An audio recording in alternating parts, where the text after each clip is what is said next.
Assalamualaikum dan kembali lagi ke Zat Review. So hari ni Zat nak membahas tentang episod ke-10 Ultraman Decker. Tapi sebelum Zat mula bahas tu, pastikan korang dah tengok episod ni dekat channel Suburaya, ok? Kita sapa diorang sebagai pencipta siri Ultraman Decker. Jangan lupa juga subscribe ke channel diorang supaya diorang lebih bersemangat untuk buat siri-siri Ultraman yang bagus-bagus lagi, ok? Tapi sebelum Zat mula bahas, macam biasalah, kita ke intro dulu, ok?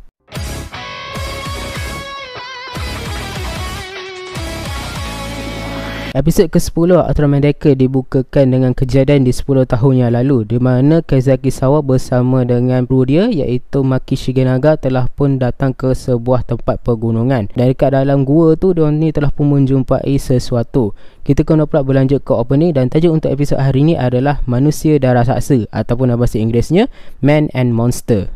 Kita guna pula berlanjutlah ke scene di mana di bandar waktu tu sedang berlakunya pertarungan antara King Gesura menentang dengan satu raksasa, dan raksasa tersebut dipanggil sebagai Neo Megas. Dan dekat dalam pertarungan yang berlaku ni, kita boleh nampak lah yang Neo Megas ni jauh lebih unggul daripada King Gesura. Neo Megas kemudian pun menghabiskan King Gesura dengan menembakkan koseng ke dalam mulut dia. Ini sikit banyak mengingatkan Zat dengan filem Godzilla di tahun 2014, di mana dekat dalam filem tersebut Godzilla telah pun mengalahkan Muto betina dengan menembakkan atomic breath dia ke dalam mulut raksasa tersebut. Pada ketika itu, Guts Falcon pun datang ke tempat tersebut untuk melakukan serangan kepada Neo Megas. Neo Megas cuba menyerang, tetapi secara tiba-tiba dia berhenti. Dia kena pun melarikan diri dengan menggali ke dalam tanah. Kita kena pula berlanjut ke scene di Jesse, yang mana pasukan Guts Select sedang menyiasat tentang kemunculan raksasa tersebut. Rimo menyatakan bahawa ini adalah kali kedua raksasa tersebut muncul, dan kemudian pula mengalahkan raksasa sebelum pergi melarikan diri. Dan waktu itu diorang ni berteori lah, adakah raksasa itu raksasa yang baik, manakala Taiji Moroshitimo bertanyalah pada Sawa adakah diorang berdua ni adalah musuh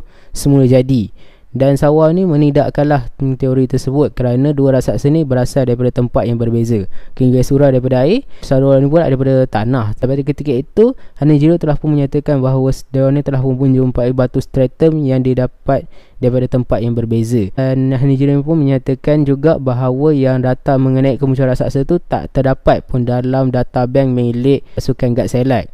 Dan akhirnya Kazaki Sawa pun telah pun mengarahkan diorang ni untuk menyiasat tempat kejadian tersebut untuk mencari petunjuk.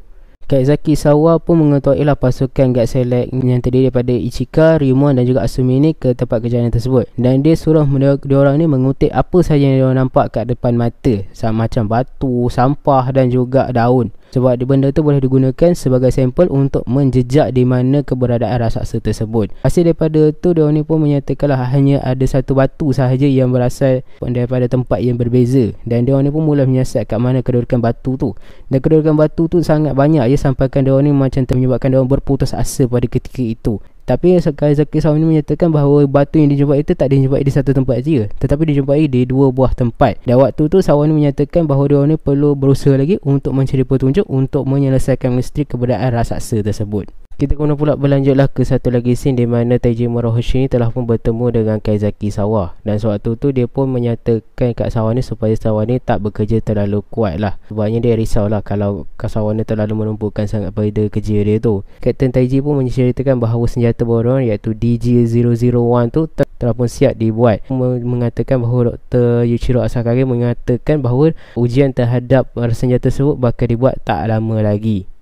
Dan selepas itu, Kazaki ni pun didatangilah oleh Ichika dan juga Asumi. Ichika ni menyatakan yang Asumi ni sangat merisaukan Kazaki Sawa tu, sampaikan dia tak mampu buat kerja. Pada ketika itu pun, diorang ni pun didatangi oleh Ryumon. Dan Ryumon ni menyembunyikanlah niat sebenar dia tu. Sebenarnya Ryumon ni pun risau juga dengan keadaan Kapten Kazaki tu, tapi dia menyembunyikan benda tu dan mengatakan bahawa dia ingin berlatih. Berkumpullah dekat sebuah kafe, dan dekat situ diorang ni pun bertanyakanlah tentang kenapa Sawa ni memilih Kejaya sebagai pengkaji raksasa. Dan waktu tu Sawa ni pun menceritakanlah bahawa sewaktu dulu dia sentiasa melihat serangan raksasa apa semua ni. Dan dia kata ada yang tercedera dan juga ada yang mati akibat serangan raksasa tu. Diorang ni pun berasumsi yang Sawa ni menjadi pengkaji raksasa sebab nak menghapuskan raksasa. Tapi Sawa ni mengatakan itu memang betul, tapi makin lama dia mengkaji raksasa, dia rasa macam tak semua raksasa tu dilahirkan secara jahat. Kadang-kadang dia orang ni menjadi jahat tu bersebab macam penyebab Eternity Core yang menyebabkan raksasa tu menjadi ganas, dan juga pembangunan. Dan waktu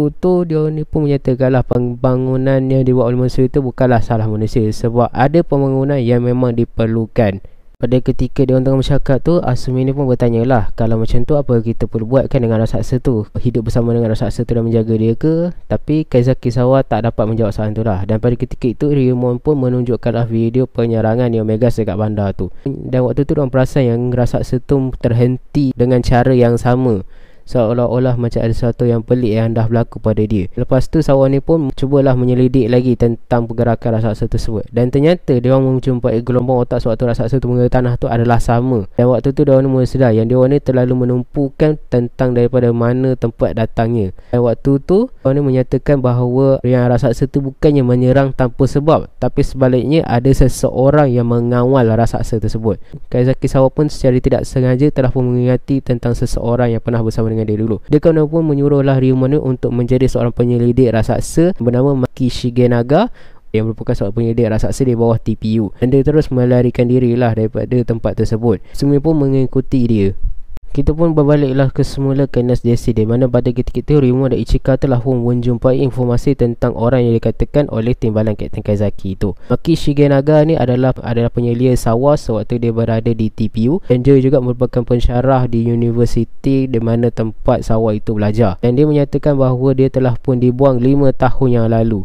Bila dia orang ni tanya apa penyebab dia tu dibuang, dia ni dibuang kerana dia telah pun mencipta teknologi pengklonan raksasa dan telah pun menanam satu teknologi ke dalam otak raksasa tu untuk mengawal raksasa tersebut. Berbalik semula ke Kanata dan juga Kapten Kaizaki tu, Kapten Kaizaki kemudian pun menceritakanlah mengenai kenapa Maki Shigenaga tu dibuang. Semulanya dia menjadi pengkaji raksasa tersebut, dia nak mengkaji tentang raksasa je. Tapi lama kelamaan dia menjadi takut dengan fasa raksasa tu, dan dia kemudian pula bercadap untuk menciptakan satu benda untuk mengawal raksasa tersebut. Kerana bagi dia itu adalah cara yang paling sesuai untuk mengelakkan serangan raksasa daripada berlaku, iaitu menggunakan raksasa untuk mengalahkan raksasa. Dan benda tu ditentang oleh Kaizaki Sawa, dan Kaizaki kemudian pun melaporkan benda tersebut kepada pegawai atasan, dan akhirnya dia telah pun dibuang. Tanpa mereka sedari, mereka telah pun masuk ke dalam perangkap. Dan pada ketika itu diorang ni tu pun telah pun bertemu dengan Dr. Maki Shigenaga tu. Maki Shigenaga ni telah pun membawa mereka ke makmal dia yang terletak di kawasan tersebut. Dan pada ketika itu dia pun menunjukkanlah raksasa ciptaan dia, yang merupakan raksasa yang telah pun muncul sebanyak 2 kali tadi, iaitu Neo Megas. Dan dia pun menceritakanlah bahawa menggunakan sel raksasa yang mereka jumpai 10 tahun lalu tu, dan digabungkan pula dengan sel raksasa yang lain untuk menciptakan raksasa yang baru. Dan dia menyatakan bahawa dia buat semua tu disebabkan serangan spear dan kemunculan raksasa-raksasa.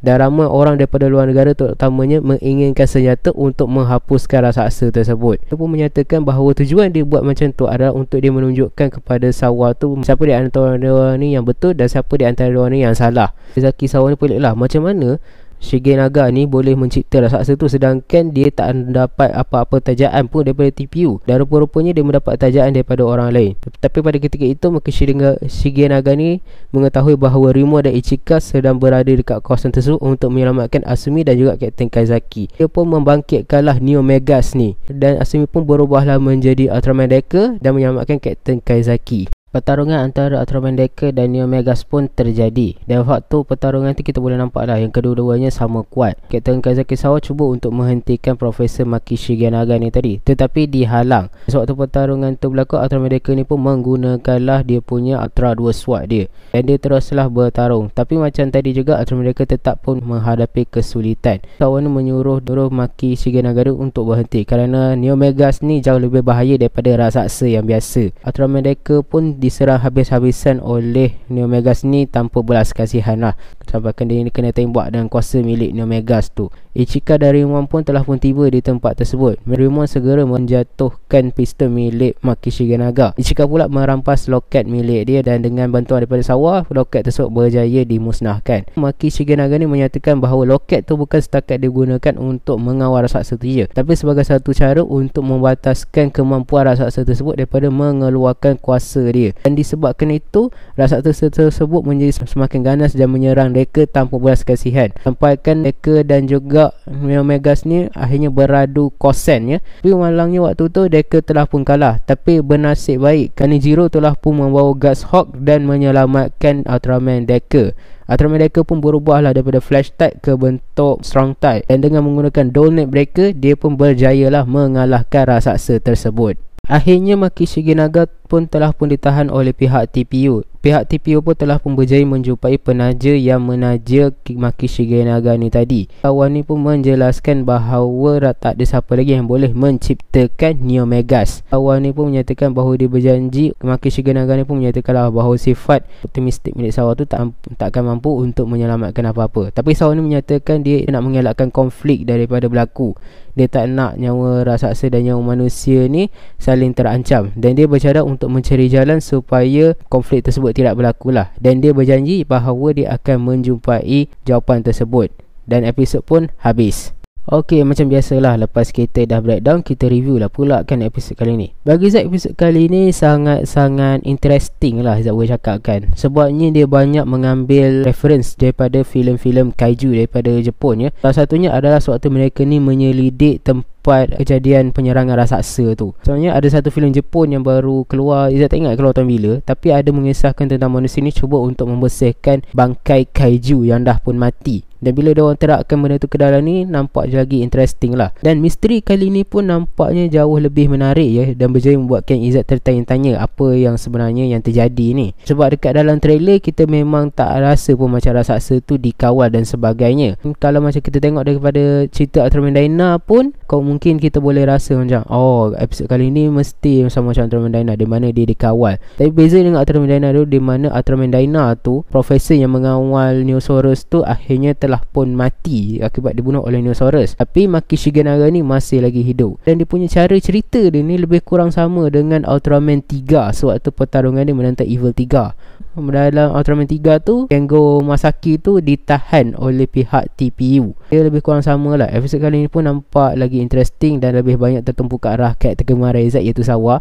Izzat memang sangat sukalah dengan episod kali ni. Bandingkan dengan episod lepas yang Izzat rasa macam lebih wholesome, episod kali ni macam agak dark sikit ya. Dengan elemen misteri dia tu bagi Izzat cukup menarik lah. Penjelasan dan juga semilik kat Select ni, selain daripada menewaskan raksasa, dia ni menyiasat tu pun bagi Izzat satu benda yang cukup menarik lah. Dan daripada segi fighting sequence, bagi Izzat biasa je lah. Tapi Izzat suka dari segi dia punya shot lah. Pertama sekali shot macam permulaan tu, dan sewaktu shot dia, sewaktu Ultraman Deca dan juga Neo Megas ni nak bertarung pun bagi Izzat cantik lah. Dan bagi Izzat episod kali ni memang sangat best untuk ditonton. Sebab kalau korang nak cari cerita Ultraman yang agak bermisteri sikit dari segi kemunculan raksasa dia tu, episod kali ni memang sesuai lah untuk tontonan.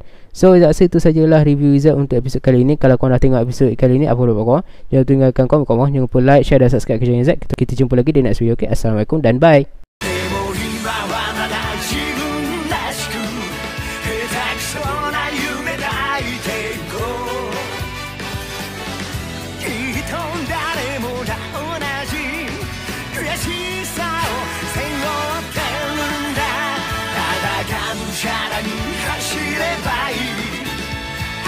Baby